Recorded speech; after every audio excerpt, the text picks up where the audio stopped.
This is Dr. Jerry Hesch. I work at Hesch Institute in Aurora, Colorado. And I treat the patient, and I treat joints throughout the body, and I treat the nervous system. And I wrote a book on the sacroiliac joint, which is 320 pages. And then I have two book chapters on the topic, a couple of articles, and I've taught workshops since 1985. This is a very rare presentation. My client has normal mobility if we do spring testing or end field testing in multiple directions. And that was inferior, and this is superior. I push up until it stops moving, and then I give it a little thrust of about 15 pounds, and normal structure will spring in that direction and recoil with integrity. Where she does not move is when I come on the PSIS and capture the ilium, and I'm springing in the plane of the joint, which parallels the outer plane of the ilium. I cannot get any load on that, and I'm pushing with 15 pounds of force, okay? The other thing we find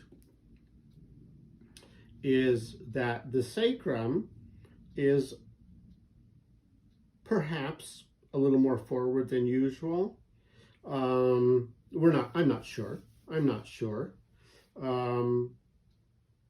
Could be her norm, but if we change it, we'll pay attention to that.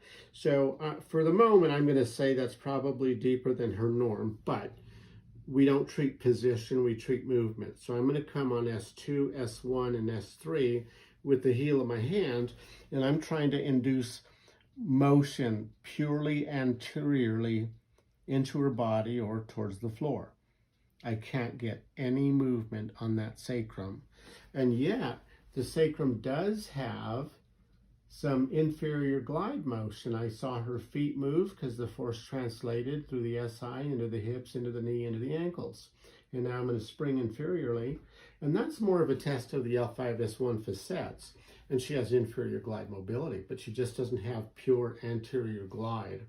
And it's been so long since I've seen one of these. I estimate it to be 8 or 10 years ago. Very rare. But she did sustain a fall right onto her sacrum. And that happened twice? Yes. Okay. And those were pretty close to each other? Yes, 1 year apart. 1 year apart? Yeah. Okay. Alrighty. And it's fair to say your pain is severe. It is. And it greatly impairs your ability to do normal things like standing and cooking. Right. Your husband had to help you. You went to a stretch place and they did stretching and you got worse. That was this week. Yes. And your husband had to help you get up to the bathroom. Yes. I mean, this is a serious impairment. So what I'm going to do, I just want to point out a couple of ligaments. So this is sacrotuberous ligament, which blends with the long dorsal sacroiliac ligament. It's a very powerful ligament. And then there's a lateral ligament that's covered up by the sacrotuberous ligament, and that's right here. Do you see this projection right in there? That is sacrospinous ligament. And these ligaments should have a little bit of give. And I describe it as a 3/8 inch rope being pulled very tight, where you can indent it a little bit. You can spring it, and it should go forward slightly, but bounce back with integrity. Okay. Well, I'm trying for the the long dorsal SI ligament, and it just feels really soft underneath the PSIS. But more than that, I trust the sacrotuberous ligament.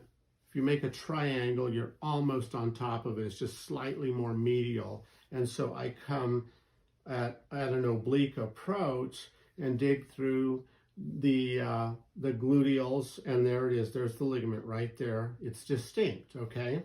But I'm going to spring it now. I'm going to indent it, and I indented it, and it went further than I would expect. and now I spring it, nothing happens. It doesn't bounce back. And that's also true for the sacrospinous rather, the sacrospinous ligament on both sides. I just push into it, it just stays there. So I'm going to place foam on her ilium in the back at a 30-degree angle to capture the plane of the joint. I need to make sure those are not on the sacrum. I want those to be on the ilium. So it's going to look like this. Okay? Maybe it's a 25-degree angle. Who knows? All right, so let's have you lie on your back.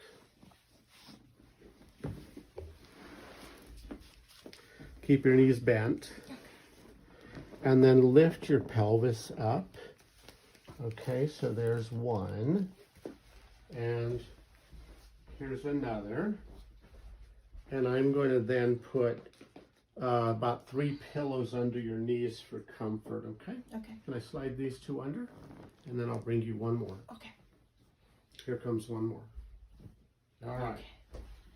So I will stop filming, and then we will film the response to treatment. Okay.